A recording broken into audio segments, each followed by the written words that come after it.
bebadubula ngenhlanhla kwajikela iphoyisa lalikhona laba ufakazi westate lasho ukuthi bambulale kanjani bahamba bawusiqingaphi isigamu bamphathisa bathi bebadubula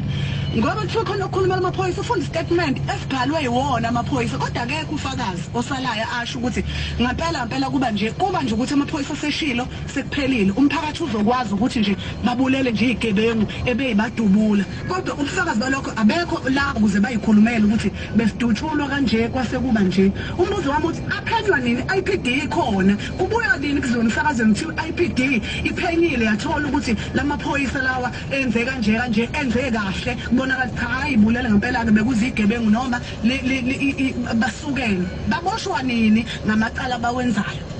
bona ubugebengu obuhleliwe lokho kukhulunywa ngawo obushanelwayo mabenziwa amaphoyisa buseshwa nini kukhulunywa nini ngabo obusuke benziwe yindaba igebengu njalo kufanele zidutshulwe ke zibulawe zinganikezwe ithuba lokuthi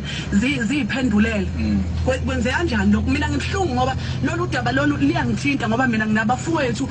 abahlanu abaphansi emhlabathini abaphoyisa athaye badubula kodwa kunamuntu ophenyayo mesenzile nje amaphoyisa adubula kusuke sekwanele kukhulunywa nini iningizimu Afrika ngikhuluma ngesikhambuzo saseningizimu Afrika ukuthi kukhulunywa nini ngokuthi kuphenywe ngokusemthethweni ukuthi ngempela ngoba kuthiwa mathi uyamaniswa akushiyo ukuthi uyenzile into akushiyo ukuthi usuyenzile uyamaniswa kuqoqwa nini ufakaza ukuthi icala seliphelile njengoba bebeyamaniswa nje sebebulewe sekuphelile ngeke kusaphinde kuphenywe sekushaneliwe banikezwa nini ithuba abantu unikezwa nini umphakathi le mndeni sukufelwe zihlobo zawo ngiyikhalisa nale kuthiwa bayamaniswa nokuthi bayibulala ngisho ukuthi kuhle ukuthi bayabulala kodwa akufanele ukuthi kube nokubonakala amaphoyisa enayuse biso ayasatshwa ayaziwa ngeke mina kaBhawu engena la studio uqhamukweni wadubula ngeke ngiyasakaza ngami nangegazi lami ngeke uwadubule ngoba ayasatshiswa futhi ayasatshwa futhi ayaziwa ngibuzela umphakathi nje waseningizimu Afrika ukuthi lawo lezingane ezibulawayo ekuthiwa ziyamaniswa njalo kwenze kuze kube igabe eziningi kuthiwa ziyamaniswa zikhulunyelwa nini zona iIPD ikhulumela nini ngibuza lokho nje phela Sithemba ukuthi abantu ekumele ngabe balalele ngalesi sikhathi balalele ngempela futhi bazokwazi ukuthi basisize ngeimpendulo noma mhlawumbe bafike nabo bayikhulumele endleleni ngicabanga ngalinye ilanga izona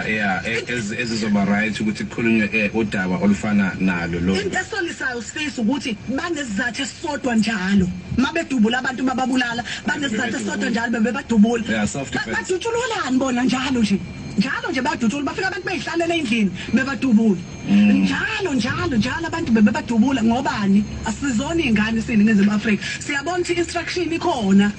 ekhishiwe ukuthi akubulawa abantu kugcine kufa nabantu abangenacala ayike